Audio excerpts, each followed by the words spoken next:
Okay, so whether we realize it or not, fear is a negative energy.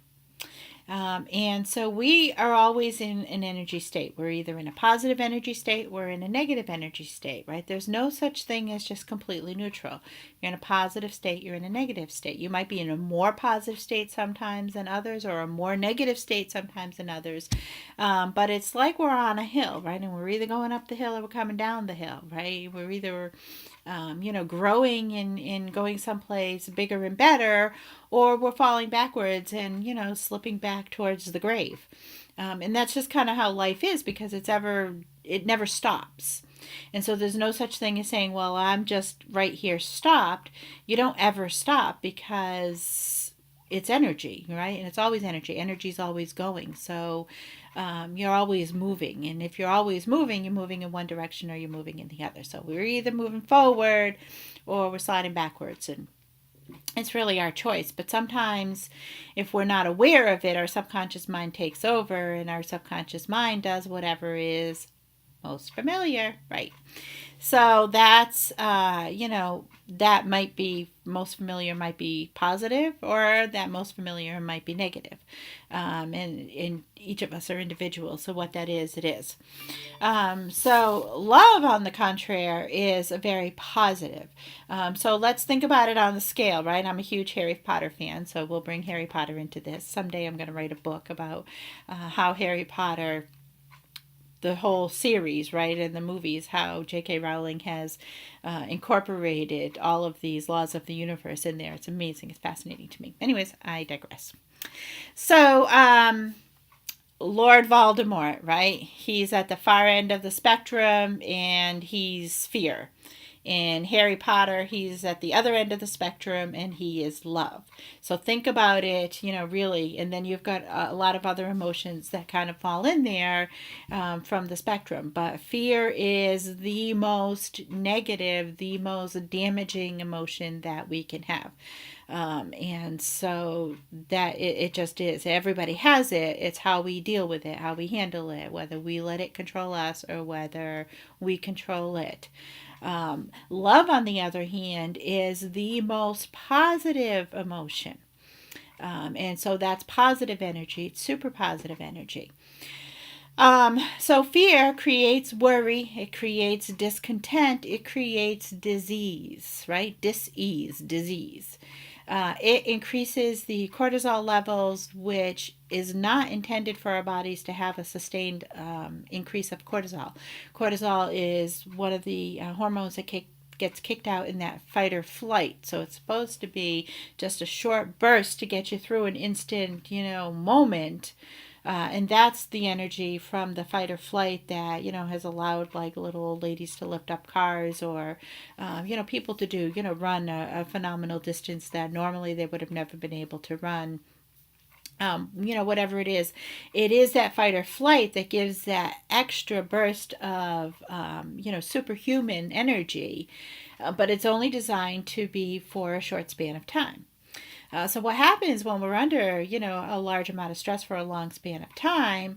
We're in this, worry state, or this, really discontent state. Is you got all that cortisol that's being released, and it's not good for us long term. And so then it really causes all kinds of health issues. And that's, really where then you start seeing people get sick. And so people that are under a lot of stress, right, those are your, it used to be that they would say males in the age of 50 were prime candidates for heart attacks because, at the time that they had done the study, it was the male that was the breadwinner, and they were working all of these hours, and just under a tremendous amount of constant, continuous stress. Now society has changed so much that it's no longer just that category. It's really widespread. It's also, they say, that belly around the middle, when you get that, that roll around the middle, that is caused from an increase of cortisol, because that extra fat lands right around your, all of your vital organs, and gives you that roll right around the middle. So this, is from the negative energy, the negative vibrations. Isn't good, not good. Love, on the other hand, very, very positive, right? It's releasing good hormones. It's releasing endorphins. Endorphins is like, when you're running and you get that runner's high, you push past. So what happens is you get to the point where, oh my God, I'm so tired. I can't do this anymore. And then you just keep going, you keep going. And the next thing you know, you get this burst of energy and you feel so good. And you're like, you're literally like flying high, right? It actually is endorphins actually release body's natural opioids. So it's some of the prescription medicines, they mimic what the body does, but they're synthetic and artificial versions of it, and so not perceived by the body the same, but our body has the ability to be able to give us and create that all by itself, and so it's pretty cool. So love, laughter is, I consider laughter the miracle maker. So how many times have you heard of, the stories they come out there, right? That person that was given a terminal diagnosis and there's no hope for them. There's no way that they're going to be able to survive. And yet, against all the odds, the doctors have no idea how they did it, but they survived. They cured it. The cancer's gone. They can't even find the cancer anymore. So that really is, our bodies have the ability to be able to heal itself if we give it the proper nourishment. The key is the nourishment is not just the physical food that we eat, it's also what we feed our minds. So laughter releases the endorphins. It's a healing. And, endorphins are for healing and promoting health and making you feel good. And the more that you feel good, the more that you want to feel good. And so then your body keeps giving you more and more and more of that. It is a great, great, great place to be. And that's where we want to be. We want to really be on that end of the Harry Potter end of the spectrum, so that we're really able to enjoy.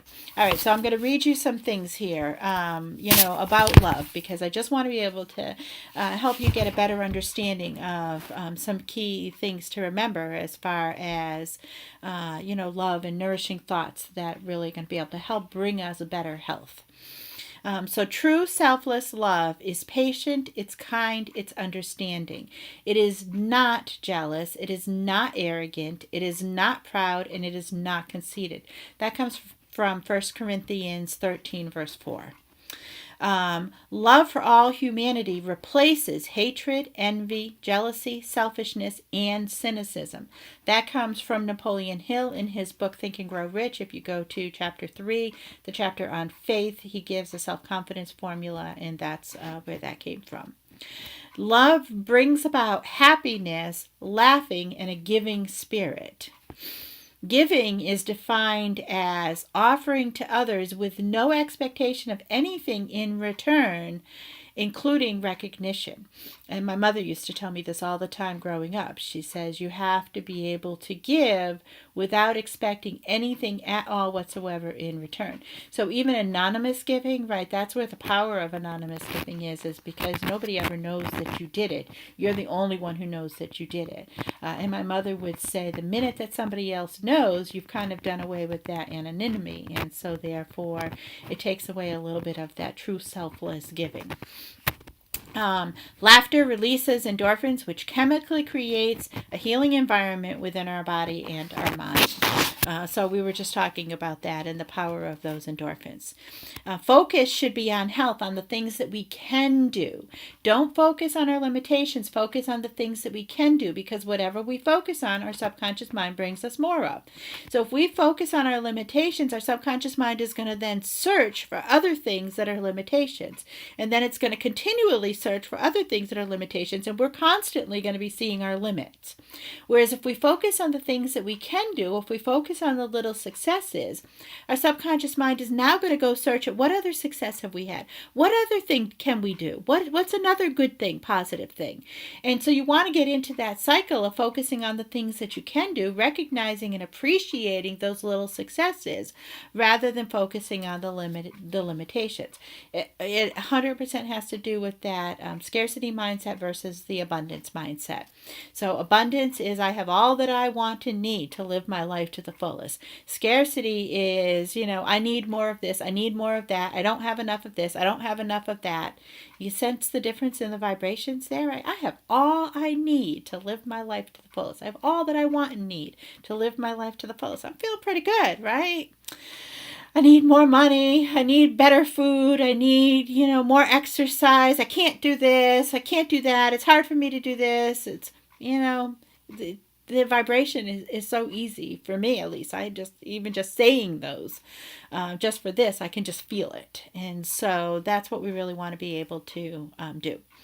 Chronic long-term stress releases cortisol, which in large amounts causes disease. We choose how we're going to respond to every situation in our life. If we don't choose, our subconscious mind chooses for us, and it's going to choose what is familiar, because that is the path of least resistance. Our subconscious mind actually wants to conserve energy.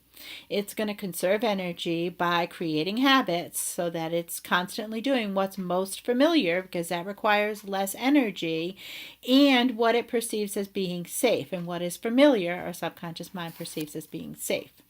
I'm not saying that that's the way that it is, right? Our subconscious mind does not know the difference between right and wrong. Our subconscious mind does not truly know the difference between what is good for us and what isn't. It knows what is familiar and what is not familiar. And if something is not familiar, it's going to send us out warning signals. Very often those warning signals come in the form of fear. So we have to be able to understand where it comes from, so that then we can say, nope, it's okay. I'm going to go ahead and do this anyways. There is no danger in this. And we just acknowledge it. Thank you for alerting to me that this is something different. Because when you're driving down the road and all of it, you're lost in thoughts, and all of a sudden a deer runs across the road, you want your subconscious mind to say, hey, danger, danger, right? Because that is a dangerous situation. That is something different. It's no longer just the road that you're looking at. And then that's what alerts you to jump up and slam on your brake. And so when our subconscious mind chooses for us, all right, we just did that. All right, so here's some less popular ideas to consider regarding our thoughts. So one of the things I've been trying to do over the course of this 6 weeks is to really, push us beyond the status quo of our thinking, because by changing the status quo of how we think, we're allowing ourselves to be receptive to different ideas and concepts, and that better positions us to be able to get our subconscious mind on board so that we can make these changes more easily, more effortlessly. And most importantly, changes that last. So we're no longer on the roller coaster, off the roller coaster. No roller coaster bad. For our health it is anyways, right? All right, so less popular ideas. Instead of obsessing over our food, why not bless our food genuinely, asking it for help to bring us a healthful body? Because what we're doing when we bless our energy is we're infusing it with love, and we're infusing our food with positive energy. Now, if we infuse our food with positive energy before we eat it, it's bringing that positive energy then into our bodies. And that's going to help to speed up our metabolism. It's going to help that food to then have a better benefit on our bodies. These are just things to really consider, because there's so much that is not understood in the medical world, and it's because of the fact that our minds are so powerful, and people are only just beginning to tap the surface of the iceberg as far as how incredibly gifted and powerful our minds are, and what a gift that each of us has been given. It's just phenomenal. If we worry that we're eating too many calories, or food is simply not good for us, we're transferring that worry and that negative energy into our food. So even if you're eating a salad and you're worried that you got too much salad dressing on it, you've almost negated all of those great benefits of that salad, because you've now infused the salad with a negative energy. And so you really want to think about the energy that you have is very, very powerful. You're always in either a positive energy or a negative energy. So we want to really think about what is that energy, so we can start bringing ourselves a better energy, and use that energy to then be able to help us have better health. If we shift our focus from food to great health. So a whole mindset shift. What happens when people are trying to release weight, right? They obsess over the food that they're going to eat. I mean, I remember being afraid to eat because I was worried that whatever food I was going to eat was going to cause me to gain weight, right? So I was obsessed over it. But then what happened was I thought about food all the time, and that's all I wanted to do was eat because food was forever on my mind. What you think about, you bring more of, right? You attract more of. And so it was like, a constant battle. I mean, I think I dreamt about food. And so now I don't really think about food, right? I think about it when all of a sudden I get hungry or I realize that, I've gone 6 or 8 hours and I haven't eaten and, oh, geez, I should eat something. But when I'm really focused on other things, food isn't my priority. It becomes a lot easier to make better choices because instead I'm focused on positive health. I'm focused, my energy is positive energy going in positive things, a goal that I'm working on, something that I'm doing. And so then that becomes my focus. And when that's my focus, I'm not thinking about food. And then when it comes time for me to be able to choose what I want to eat, I'm choosing food that's more healthful because I want to continue to feel good. And it feels really great when you're really focused on something. So think about shifting your focus away from food and stop obsessing over it. I'm involved in, several different weight loss groups on Facebook. And I did this, for a purpose because as I scroll through and listen, read people's posts and stuff, it really clues me into the mindset that people have, all right? And every one of them are focused, obsessed about food. It's amazing. I mean, these groups have like thousands of people in them. And you read post after post after post after post. And it's, food, food, food, food, food, food, food. So it's just, I don't know, just have to shift how we're focusing so that we can focus on something else and not make that our obsession. Let's make something else that's more healthful our obsession and make the food the secondary thing and trust that our intuition and our bodies and that we've programmed our subconscious mind and we're going to make those great choices. And then physical activity increases your ability to be able to function at a higher positive energy level. So physical activity is really important. It actually decreases the negative vibrations.